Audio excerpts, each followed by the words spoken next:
Going to cover TCP congestion control. That how TCP handle the congestion control. TCP के अंदर हमारे पास जो approach use होती है वो है addictive increase and multiplicative decrease.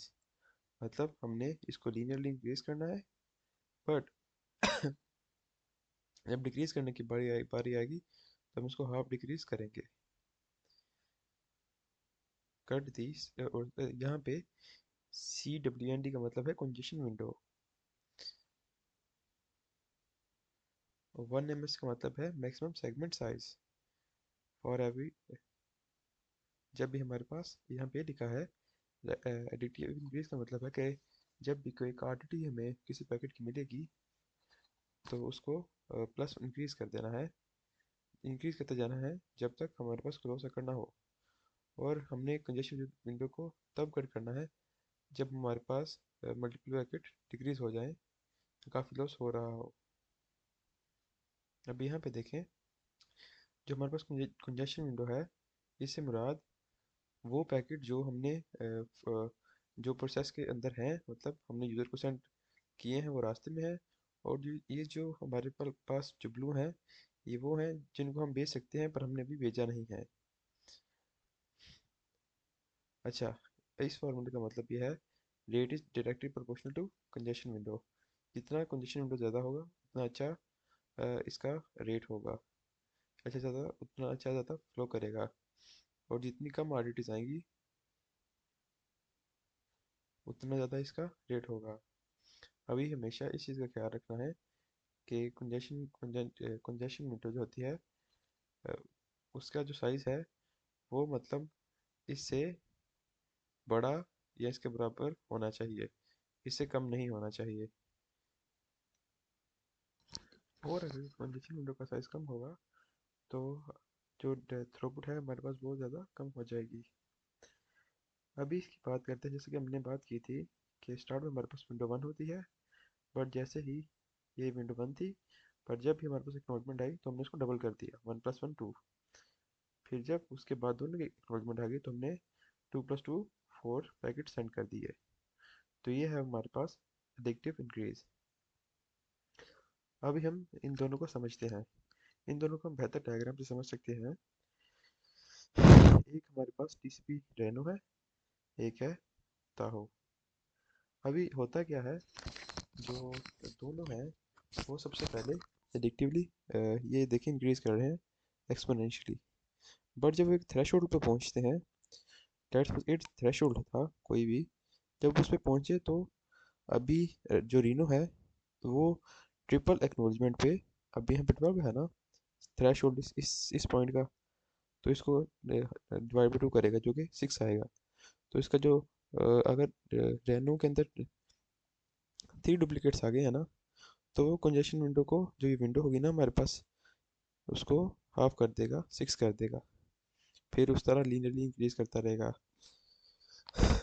But अगर हमारे पास जो ताहो है और रीनो है, इसमें रीनो में अगर टाइम आउट आया और ताहो के अंदर डबल एक्नॉलेजमेंट और टाइम आउट आया, तो ये ज़ीरो से स्टार्ट करेंगे, फिर एक्सपोनेंशियली इंक्रीज करेंगे, फिर थ्रेशोल्ड के बाद लीनियरली इंक्रीज करते जाएंगे। अब इस डायग्राम को हम अच्छे से समझते हैं। सबसे पहले कंजेशन विंडो को हमने 1 कर दिया और थ्रेशोल्ड को हमने सेट कर दिया। और यहाँ पे क्या हो रहा है, अगर हमारे पास डबल एक्नॉलेजमेंट आती है तो हम उसके अकाउंट में डबल एक्नॉलेजमेंट के अकाउंट में प्लस करते जाएंगे। और हमारे पास टाइम आउट अगर हो गया ना, हम क्या करते हैं, कंजेशन विंडो को, हमारे पास जो थ्रेशोल्ड है हमने उसको कर दिया डिवाइड बाय 2। ठीक है, साथ हमने विंडो को कर दिया 1 ms, मतलब टाइम आउट था ना। अभी देखें, जब दोनों में टाइम आउट होता है ना, रीनो में भी और ताहो में भी, तो हम क्या करते हैं, उसको कंजेशन विंडो को 1 कर देते हैं। ठीक है, अब ये देखें कंजेशन विंडो को हमने क्या इधर किया है, 1। उसके बाद जब हमारे पास न्यू एक्नॉलेजमेंट आती है, हम विंडो साइज को इंक्रीज कर देते हैं और डुप्लीकेट को 0 कर देते हैं। और अगर हमारे पास कंजेशन जो है विंडो जो है थ्रेशोल्ड से बढ़ गया, मतलब ये जब इस पॉइंट पे आ गया है उसके बाद उन्हें लीनियर इंक्रीज करना है, तो यहाँ पे क्या होगा, ये कंजेशन अवॉइडेंस अवॉइडेंस है। तो ये जो है न्यू एक्नॉलेजमेंट आई, तो अभी उसको ये जो है लीनियरली इंक्रीज कर रहा है। और अगर उसके बाद डुप्लीकेट एक्नॉलेजमेंट आई तो उसको प्लस प्लस अकाउंट हो जाएगा। अगर 3 डुप्लीकेट एक्नॉलेजमेंट आ गई तो उसको डिवाइड बाय 2 करेगा, किस चीज़ को, थ्रेशोल्ड को। उसके बाद कंजेशन विंडो है, अभी देखें यहाँ पे विंडो हाफ हो गई, उसकी जो +3 है, मतलब लेट्स सपोज कंजेशन विंडो 6 हो गई ना, हमारे पास यहाँ 6 थी, तो ये जो है 9 से स्टार्ट लेगा, 9 समथिंग हेयर से। तो उसके बाद जब न्यू एक्नॉलेजमेंट आई तो उसका थ्रेशोल्ड बताया हमने कि कंजेशन विंडो को कर दो भाई थ्रेशोल्ड के इक्वल, और साथ ही जो है डुप्लीकेट को 0 कर दो। उसके बाद अभी यहाँ पे हमारे पास ये ट्रिपल एक्नॉलेजमेंट निकल आया था। अभी वो कहता है कि अगर कोई लेट्स सपोज एक माइनर सी पैरा डुप्लीकेट आया है, तो मतलब कोई एक ब्रैकेट सी हो गया है, तो वो क्या करेगा, कंजेशन विंडो को इंक्रीज करेगा। ये मतलब कभी कभी let's suppose minor first duplicate को वो इग्नोर कर देता है। उसके बाद अगर डुप्लीकेट एक्नॉलेजमेंट फिर आई तो वही ये करेगा, कंजेशन विंडो को डिवाइड बाय 2 करेगा, जिस तरह हमने यहाँ किया था। और अगर टाइम आउट हो गया तो उसको डिवाइड बाय 2 करेगा और उसको विंडो को बंद कर देगा। ये हमारे पास के 3 फेज थे। स्लो स्टार्ट में ये हमारे पास इस तरह एक्सपोनेंशियल इंक्रीज किया। जब विंडो का साइज कंजेशन विंडो से ज़्यादा हो गया तो ये लीनियरली इंक्रीज करने लग पड़ा। तो ये किस फेज में गया, कंजेशन अवॉइडेंस के फेज में। और अगर हमारे पास 3 डुप्लीकेट्स जब आई एक्नॉलेजमेंट, तो उसने क्या किया, यहाँ से स्टार्ट लिया, इसके +3 से, मतलब डिवाइड बाय 2 6 और +3, तो समथिंग उसने यहाँ से स्टार्ट लिया। उसके बाद अगर टाइम आउट हुआ तो उसने क्या किया, वो गया इस पे 0 पे, उसने कर दिया इसको डिवाइड किया 2 पे, और ये उसने स्टार्ट कर दिया। और अगर थोड़ा बहुत पैकेट लॉस हुआ है तो वो क्या क्या करेगा, विंडो को इंक्रीज करेगा। अगर पहला पैकेट रिलीज हुआ है इस फेज के अंदर।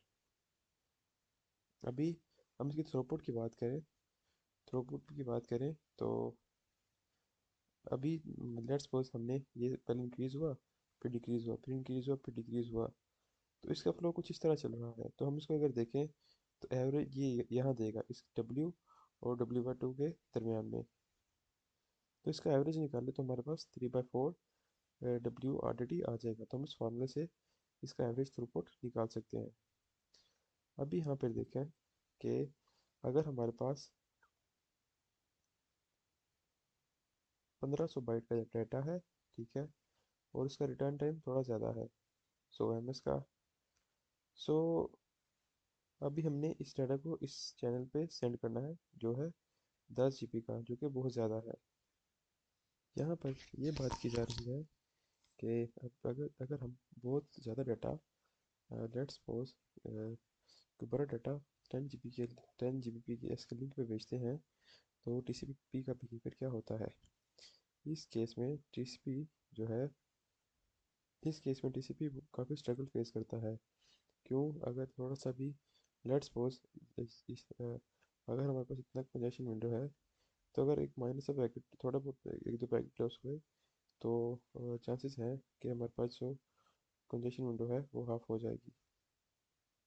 तो उसकी वजह से हमें अगर अगर हम चाहते हैं कि हम 10 Gbps के लिंक फुली यूटिलाइज करें, तो उसके लिए हमें इतने पैकेट चाहिए कि हम उनको सेंड करें, और तब भी हमारे पास 10 Gbps का लिंक जो है वो यूटिलाइज होगा। पर इस केस में जो हमें पैकेट लॉस रेट है वो 2 की पावर 10 - 10 चाहिए, जो कि बहुत कम है, जो कि आइडियली पॉसिबल नहीं है। इसलिए हमें न्यू वर्जन ऑफ TCP की ज़रूरत है। इसके लिए सबसे पहले इसके लिए पहले आप ये विंडो की वैल्यू निकालेंगे, उससे आपको आइडिया हो जाएगा कि हम इसको फुली यूटिलाइज करने के लिए हमें कितना विंडो का साइज़ चाहिए, जो कि ये बहुत ज़्यादा बिग है। हमें इतने पैकेट एक टाइम पे सेंड करने होंगे अगर हम इस 10 GB के को पूरा यूटिलाइज करना चाहते हैं। बट इस केस में जो लो स्टेट है वो हमें इतना चाहिए, जो कि बहुत कम है। Throughput as a function of low state. अभी हमने let the number of segment size transmitted between transmitting जो थ्रूपुट थी वो थी वो W और W/2 के दरमियान थी। अभी अभी हम जनरलाइज n फाइंड करने लगे हैं, अ, जिसमें जब हमारे पास लॉस कैबिनेट हुआ था तो उसके दरमियान कितने पैकेट गए थे। अब उसने हमने उसको कैलकुलेट किया तो उसकी ये सीक्वेंस बन रही थी। वहाँ से हमारे पास 3W² / 8 प्लस 3W/4 आया। अभी 3W/4 इसके मुकाबले में काफ़ी छोटा है, तो हम इसको इग्नोर कर देंगे 3W/4 को। सो फाइनल आंसर हमारे पास ये आ गया। फिर उसके बाद हमें याद है कि लॉस का जो है वो इन्वर्स रिलेशन है number of packet send during the loss. ठीक है, तो हमने इसका फार्मूला पुट किया तो हमारे पास यहाँ से W की वैल्यू आ गई। तो हमने इसको यहाँ पे पुट किया तो हमारे पास एक सेकंड फार्मूला आ गया TCP थ्रूपुट फाइंड करने का। अगर हमारे पास सेगमेंट साइज है तो हम ये वाला फार्मूला यूज़ करेंगे, विंडो साइज है तो। और अगर हमारे पास स्लो स्ट्रीट है तो हम ये वाला फार्मूला यूज़ करके आंसर निकाल सकते हैं। TCP fairness. TCP अगर TCP के अंदर लेट्स सपोज की डिवाइसेस हैं तो R पे हैं तो वो सेम बोटलनेक शेयर करेंगी R/K। इस तरह से TCP फेयर है, सबको इक्वली ट्रीट करता है वो। अब यहाँ पे देखें TCP फेयर इसलिए है ना कि वो एडिक्टिवली इंक्रीज करता है और मल्टीप्लिकेटिवली डिक्रीज करता है। तो और जो दोनों कनेक्शंस हैं उनकी इक्वल RDT और जो सेगमेंट साइज है वो होता है। अभी यहाँ पे देखिए हमारे पास जो 1 और 2 है वो है दोनों का हमने दोनों को प्लॉट किया है। मतलब इसको और इसको हमने प्लॉट किया हुआ है। जब इसकी थ्रूपुट जो है मैक्सिमम है तो इसकी इसकी ज़ीरो है। जिस तरह इसकी जो थ्रूपुट की वैल्यू है वो बढ़ रही है, इसकी वैल्यू कम हो रही है। सो इस पॉइंट पे आकर थ्रूपुट इसको शेयरिंग कर रहे हैं। Let's suppose R2 come use कर रहा है तो फिर R1 को ज़्यादा टाइम मिलेगा। तो स्टार्ट में यहाँ पे क्या हो रहा था कि जो C1 है वो कुछ यूज़ नहीं कर रहा था, तो R2 अपना मैक्सिमम यूज़ कर रहा था। अगर आगे हम बात करें एक्सप्लिसिट कंजेशन नोटिफिकेशन, ये लेट्स सपोज हमारे पास हम हर एक पैकेट के अंदर IP डाटा का 0 1 रखते हैं। अभी जब ये राउटर के पास है, राउटर ने देखा कि नेटवर्क कंजेस्टेड है, उसने इसको 0 1 को 1 1 कर दिया।